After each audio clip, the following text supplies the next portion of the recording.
اقرأ أخيا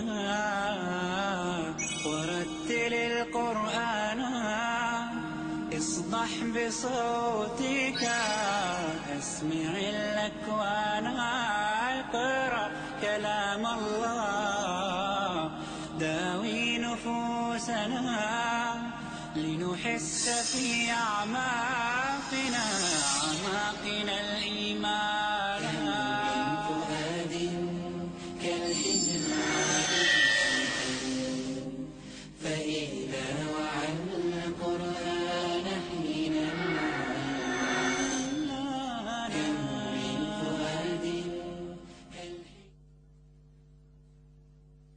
Alhamdulillah, wassalatu wassalamu rasulillah.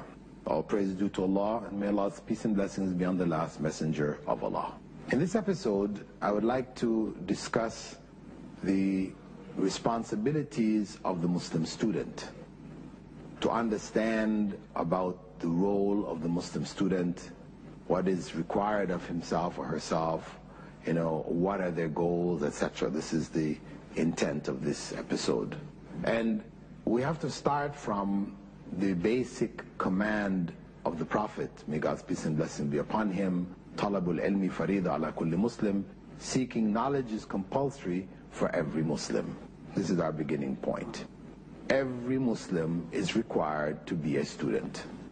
But in the educational institutions, Muslim educational institutions, that takes on a particular form or a particular format in which it functions, this idea of the student.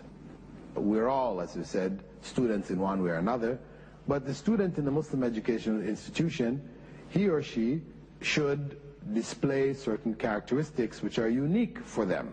As the seeking of knowledge is called talabul ilm, from the term talab, one who is a student in Arabic is called talib.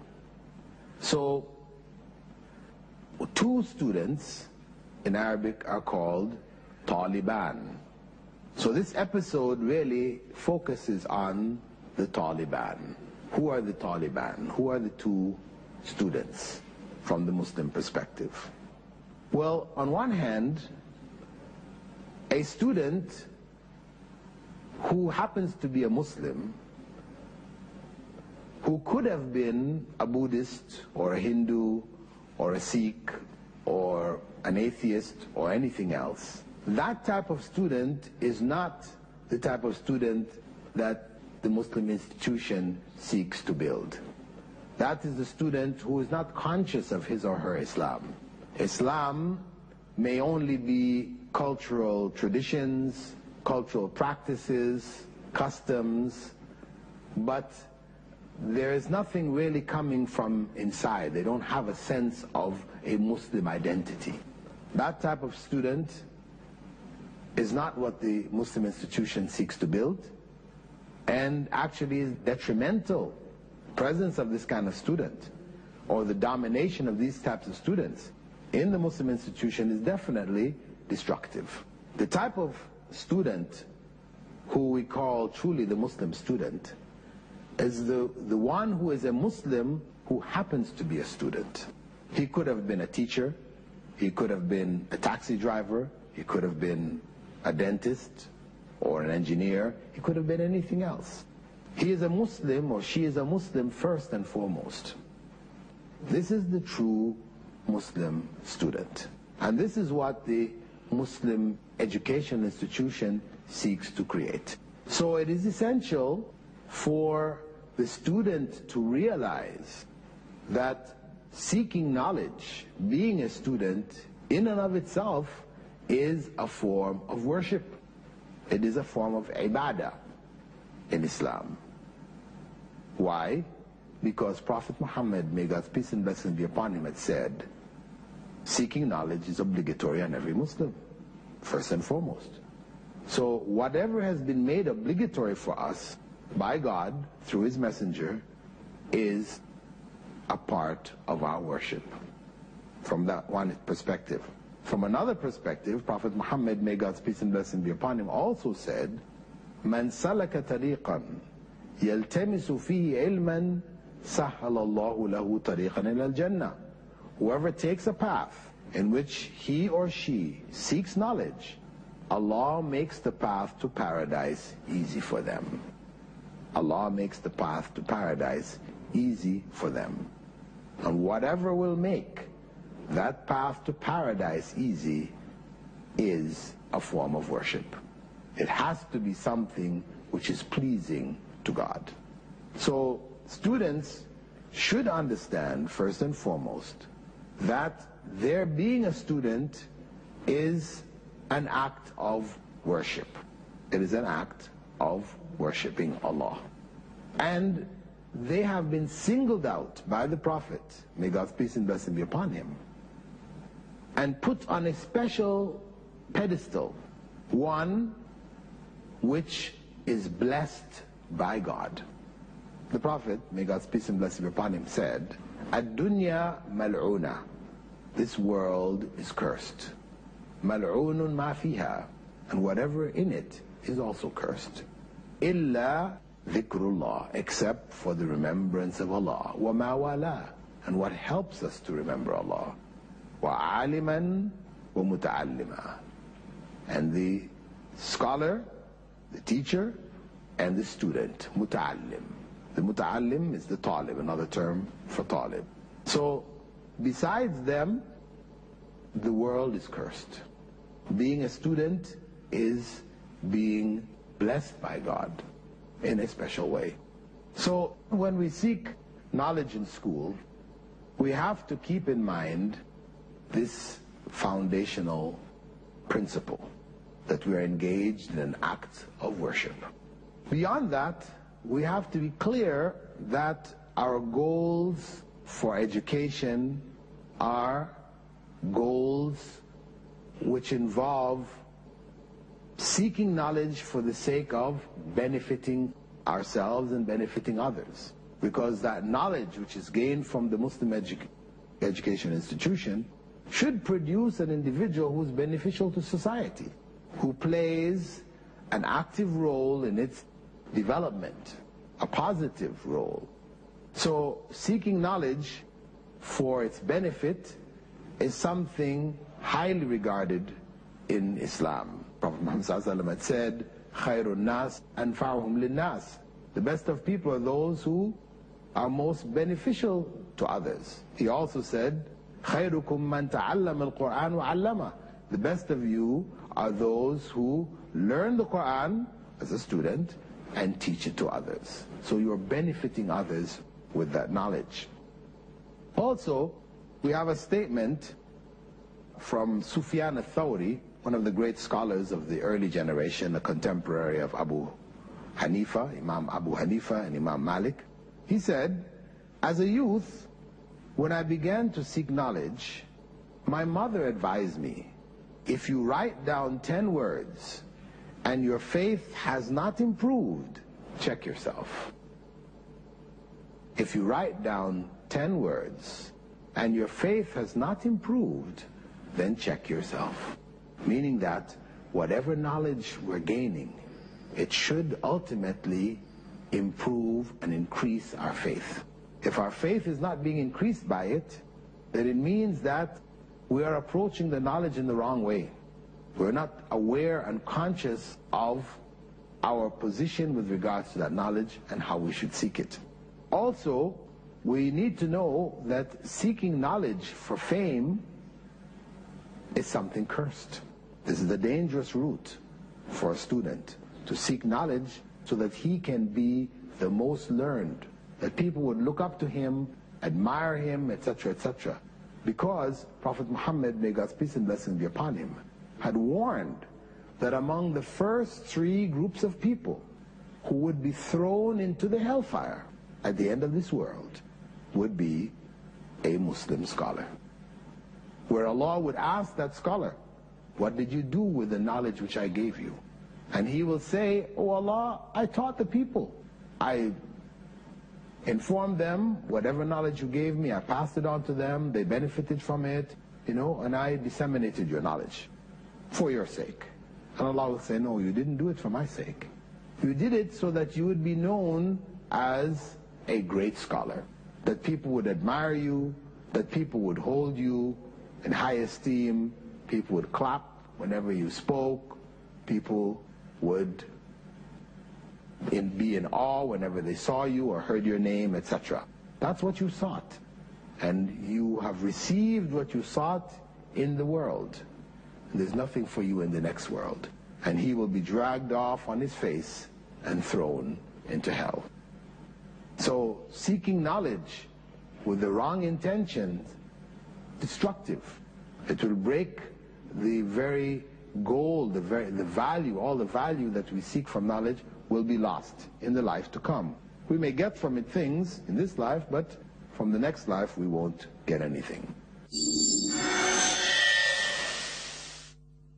Now, how to be a successful student? First and foremost, as we said, we must have a sincere intention. Taqwa has to be there. We have to have a consciousness of God. Because if this is an act of worship, as we know, a basic principle in acts of worship is that one has to be conscious of God for that act to be truly considered worship. If one is not conscious of God, then the act is not worship anymore. It becomes a ritual, a blind ritual. So first step is one has to be conscious of God. One has to be aware that they're doing it for the sake of God. They're worshiping God through this act. Secondly, they have to be prepared to do hard work. They have to be hardworking. They have to give the best effort that they can. As the Prophet ﷺ said, إِنَّ اللَّهَ يُحِبُّ مِنْ أَحَدِكُمْ إِذَا عَمِلَ عَمَلًا أَنْ يُتْقِنَهُ. Indeed, Allah loves from each and every one of you, whenever you do a thing or anything, you do it to the best of your ability. So this idea of itqan, or doing the best, excellence, is something written into seeking knowledge from the Islamic perspective. So it means that as a student, one should do one's assignments whenever they're given, study what needs to be studied, prepare oneself for the classes, prepare for your examinations, etc., with sufficient time to be able to sit the exams successfully. You shouldn't be a student who waits until the last minute. Then you run around trying to find a sheikh or maulana who will give you a dua by which you will pass your exams. This is quite common. Oftentimes when exam time comes around, I find students coming up to me in my lectures and asking me, "Sir, can you give us a dua to pass?" I asked, "Well, did you prepare yourself? Did you study?" "No, but the exam's tomorrow." What dua is going to save you? Duas don't work like that. Dua, supplications to God, are supplications to God where you ask for God's help where you deserve it. Not ask for God's help when you have made no effort yourself. So hard work is a requirement in the course of seeking knowledge. Among the requirements is keeping an open mind. One should not be a blind follower in seeking knowledge. One's mind should be open. Of course, on one hand, there's respect of the teacher, and we're going to come to that. But on the other hand, we have to beware of blindly following. It is very important that we don't blindly follow our teachers. We keep an open mind. Teacher teaches us something, another teacher may teach us something else. And we have to be prepared to investigate which one in fact is correct. The books that we read, information that's in it, we don't just blindly accept it. We have to look at the evidences and approach knowledge with a critical perspective. Of course, there's some sources of knowledge like statements of Allah subhanahu wa ta'ala, statements of the Prophet sallallahu alaihi wasallam, which are absolute. They're the truth. We don't have to have doubt about it. But even a verse from the Quran, or a statement of the Prophet, may God's peace and blessing be upon him, which is authentic, can be used outside of its context. Taken out of this context in which it was said and put into another context, it could change the meaning altogether. And that's why even when we're presented with facts which are undoubtable, we still have to have an open mind to be able to understand the context in which these facts are passed on to us. Or this is fourthly, Fourthly, we have to seek knowledge honestly. We have to have honesty in our seeking of knowledge. Honesty, truthfulness, this is something which Islam demands. Prophet ﷺ had said, a person will continue to be truthful until Allah writes him among the truthful. And that truthfulness will be a means for him or her to enter paradise. Truthfulness is something praiseworthy. Prophet Muhammad ﷺ was known as Al-Amin, the trustworthy one. He was truthful in whatever he said, because that's what being trustworthy means. You give a trust, you say, I'm going to do so and so, you're going to do it. Somebody gives you something to look after, you promise to look after it, you do, keep your promise. This trustworthiness is an important characteristic of the Muslim student. So, as a Muslim student, you don't cheat. You don't cheat in exams, with your homework, etc. This may be common amongst students who happen to be Muslims, or students in general, because the goals of education are no longer the holistic goals of the past. They are goals which are linked with industry and the functioning of society, in the sense that each person is being geared to fill a particular niche in the society. You fit in that niche and you serve the society accordingly. So it is materialistic. It earns you a certain amount of money, which allows you to buy a house, have a car, get a wife, have kids, etc. So these are your goals. Your goals are not beyond these. So an educational system which focuses on such goals then produces students who are willing to do anything to achieve these goals, by any means necessary. So if I need an A to get into college to be able to get my degree, to earn and get my home and car, etc., then if it means I need to cheat to get there, I'm going to cheat. But the Prophet ﷺ said, "Man ghashana falaysa minna." Whoever deceives us, cheats us, is not a true follower of mine, not a true Muslim. So as a student, one must be honest and truthful. That is an essential component of the Muslim student. Lastly, some people might consider it firstly, there should be a respect for one's teachers. As the Prophet ﷺ had said, whoever doesn't respect our elders, have mercy on our children, and recognize the rights of our scholars is not of us.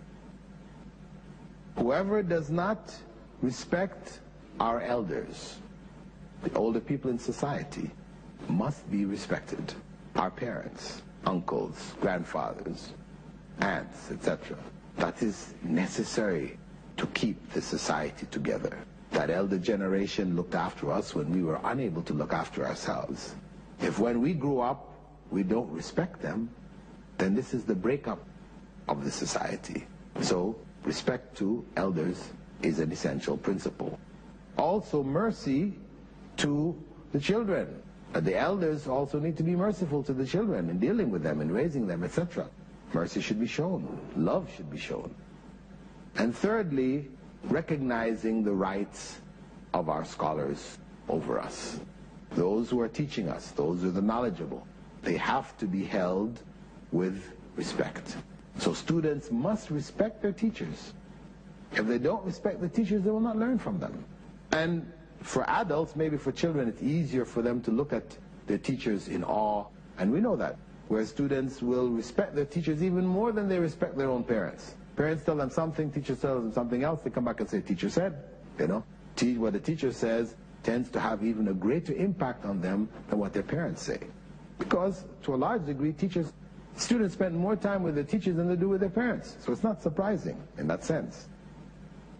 Also, they're reinforced by other students hearing and agreeing, and so they have sort of a peer group which respects that same individual, as opposed to you and that child, where it's only the child alone, respecting you.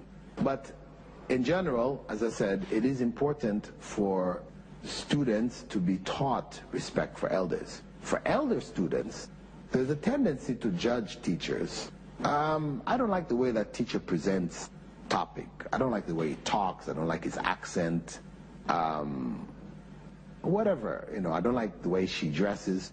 Female teachers, students might say, well, she doesn't dress properly and this, that, and the other. They may have other considerations that they don't like about their teachers. And as a result, they don't give them the respect which is due to them. And how does that affect the whole learning process? It affects it by way of them not giving full attention to their teachers. So they won't be able to take what the teacher has to give. They have a negative attitude towards the teacher, not realizing that the teacher has their role and their responsibilities to convey this body of knowledge. That if we don't have respect for them, we cannot gain that knowledge. So respect for teachers is extremely important. The last point to close off our session is to remember the responsibility or the mission of the Muslim student. It may be put in 4 points. The first is to use the knowledge in a way pleasing to Allah. We said that seeking knowledge is knowledge for the benefit, not just for the seeking. We take it because it's useful, we try to apply it.